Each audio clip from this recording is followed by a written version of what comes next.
자, 오늘의 시사평론, 대한민국의 시사 레이더 리엘 파트너스의 이승기 변호사와 함께합니다. 자, 이승기 변호사님 안녕하세요.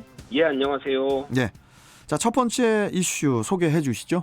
예, 첫 번째 이슈는 사전투표율 역대 최대 여야 동상이몽입니다. 네. 자, 지난 4일과 5일 이틀간 이루어진 사전 투표율이 36.9%로 역대 최고를 기록을 했는데 사전 투표율이 이렇게 높아진 원인 어디에서 찾을 수 있을까요? 예, 먼저 현 정부 들어 어느 때보다도 높아진 이 좌우 진영 대립이 이번 대선에 그대로 영향을 미치는 상황이고요. 네. 여기에 이제 선거 막판 윤석열 후보와 또 안철수 후보가 극적 단일화를 하면서 이 선거 구도가 이 집권 여당인 더불어민주당의 이재명 후보 그리고 제1야당인 국민의힘 윤석열 후보 간의 1대1 구도가 이제 명확해졌습니다. 네. 그러면서 이제 지지층이 적극 이제는 투표에 나섰다라고 보이고요.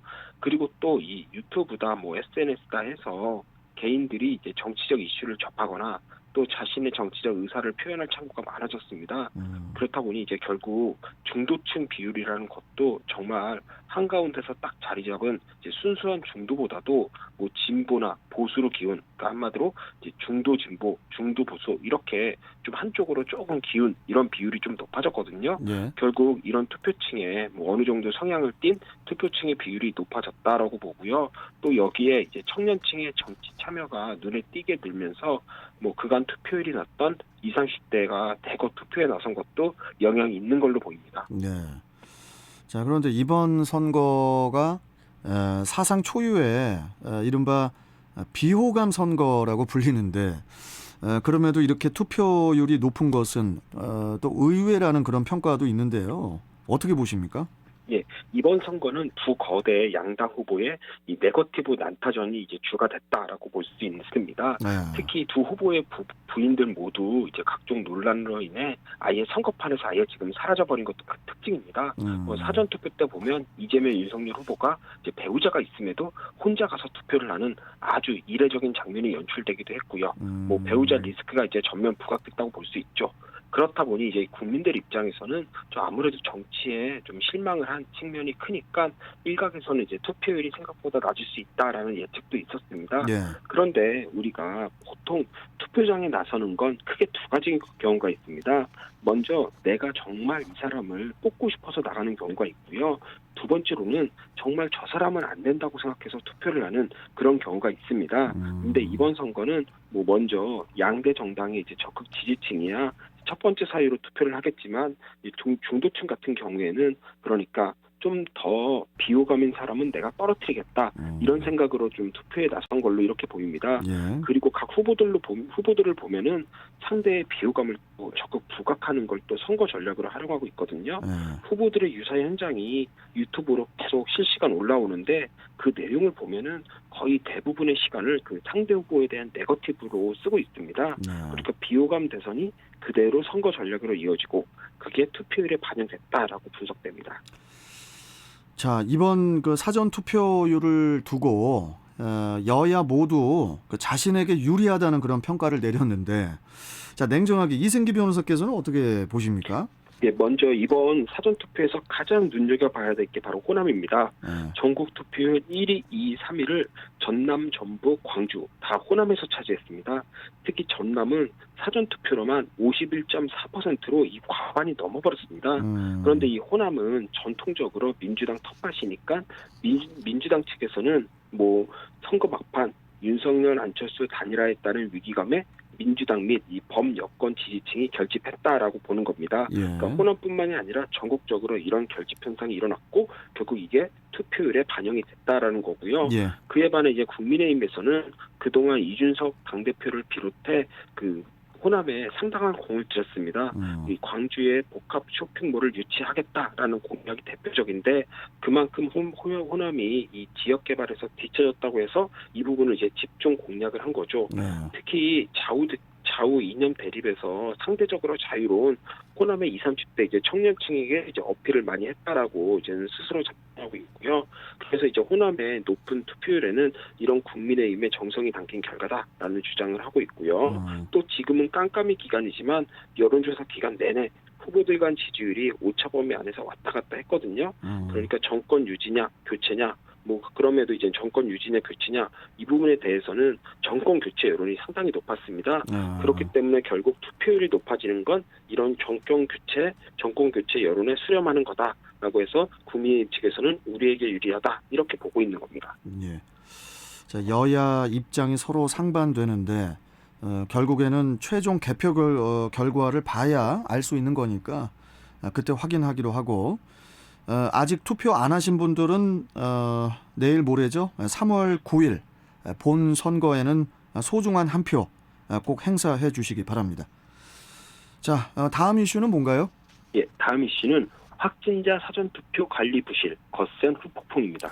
자, 사전투표 관련해서 지난 주말 뉴스를 보고 저도 참 황당했는데 확진자분들의 투표 용지를 쇼핑백에 담질 않나, 또 이미 기표된 투표 용지를 주지 않나, 또 거기에 일부 투표소에서는 아예 투표 용지를 분실하는 그런 일도 있었다고 하는데, 자, 이게 지금 2022년도에 이게 지금 무슨 일인가요? 네, 맞습니다. 그 21세기 대한민국이 맞나 정말 황당한데요. 네. 코로나 확진자 그리고 격리자분들은 지난 토요일 저녁 6시부터 7시 반까지 이때가 이제 투표 시간입니다. 그러니까 투표를 하려면 일단 6시까지 사전투표소에 도착을 해야 되는데 5시부터 투표 외출이 허용이 됩니다. 그러니까 5시부터 확진자분들이 속속 이제 투표소에 이제 도착을 하는데 6시까지가 이제 투표 시간인 일반 유권자들과 이 동선이 겹쳐서 분리가 되지 않은 겁니다. 거기서 상당한 혼란이 발생을 했고요. 그러면서 그렇지 않아도 건강이 좋지 않은 확진자분들이 장시간 이제는 강풍이 부는 밖에서 대기를 하게 되면서 또다시 문제가 더 커진 겁니다. 그리고 매뉴얼에 따르면 먼저 확진자는 신분 확인 후 투표용지 한 장과 임시기표소 봉투 그 한 장을 받은 후에 기표소에서 기표를 하고 나와 이를 빈 봉투에 넣어 이제 보조원에게 전달하면 보조인이 이제 참가인 입회하에 봉투에서 이제 투표지가 공개되지 않도록 꺼내서 투표함에 넣도록 이렇게 규정을 하고 있습니다. 그런데 실제 일부 투표소에서는 이 보조원이 투표함이 아닌 이 바구니, 상자, 쇼핑백과 같이 누가 봐도 보안이 허술한 곳에 이제 투표지를 담게 하는 일이 있었고요. 또 보조원이 이 참관인 없이 투표 용지를 건네고 또 기표된 투표소를 들고 다니는 주먹구구식 진행이 발생을 한 겁니다. 그리고 이런 장면들이 고스란히 SNS에 담기면서 정말 21세기 대한민국이 맞냐라는 반응이 나온 거고요. 아니 아무리 확진자라고 해도 투표는 직접 투표함에 넣어야 하지 않습니까? 이렇게 중간에서 누가 대신 투표함에 넣어준다는 거 이게 문제 아닙니까 이게? 예, 그렇습니다. 우리 공직선거법을 보면 선거인은 직접 투표함에 투표용지를 넣게 되어 있습니다. 이 부분에 대해서 일단 법 위반 소지가 있고요. 또 우리 헌법상 선거에서는 이 4대 원칙이라고 해서 보통, 평등, 직접, 비밀선거 이 원칙을 정했는데요. 내가 투표한 용지를 보조원에게 전달을 해서 대신 투표함에 넣게 하는 건 일단 비밀선거 원칙에 위배가 됩니다. 그렇죠. 그러니까 유권자 입장에서는 내 투표지가 과연 투표함에 제대로 가는지 확인할 방법이 없거든요. 투표지를 가지고 다니는 길에 다 CCTV가 설치돼서 확인해 주는 것도 아니고 그런데 굳이 왜 선관위가 이런 방식을 택해서 논란을 만드는지 상당히 의문이고요. 그렇다 보니까 일부 투표소에서는 기표된 건지 남은 건지 모르겠지만 투표용지가 한 장 분실되는 사태도 벌어졌습니다. 그리고 또 확진자분들 중에서는 이미 기표된 그러니까 특정 후보로 기표된 투표용지를 건네받는 황당한 일도 있었고 또 인천에서는 확진자 6분의 투표지가 사무원 실수로 폐기가 돼서 다시 투표한 그런 일도 있었고요. 선거 한두 번 해본 것도 아니고 이렇게 허술하게 선거를 했는지 참 이게 좀 황당하고 좀 답답하기도 합니다. 아니 관리 문제도 당연히 큰 문제지만은 또 기표가 된 투표용지를 건네받았다는 것도 이건 도무지 이해를 할 수가 없는데 자 일단 여야 합의로 확진자 그 투표 시간을 6시부터 9시까지 3시간으로 하자고 했는데 선관위가 인력과 비용 문제로 7시 반까지 해가지고 1시간 반으로 줄이자고 해서 그래서 이렇게 된 거지 않습니까? 예, 맞습니다. 이런 걸 이제 근자감이라고 하죠. 이제 근거 없는 자신감이라고 하는데 딱 근자감 이 표현이 딱 맞아 보입니다. 지금. 여야 모두 선관위의 이번 부실 업무에 대해서는 강력하게 지금 현재 비판을 하고 있는데 일단 선관위도 3월 9일 본선거에서는 이런 일이 없게 하겠다면서 유감을 표명을 했으니까 지켜보도록 하겠습니다. 자, 오늘 말씀 여기까지 듣죠. 고맙습니다. 예, 감사합니다. 네.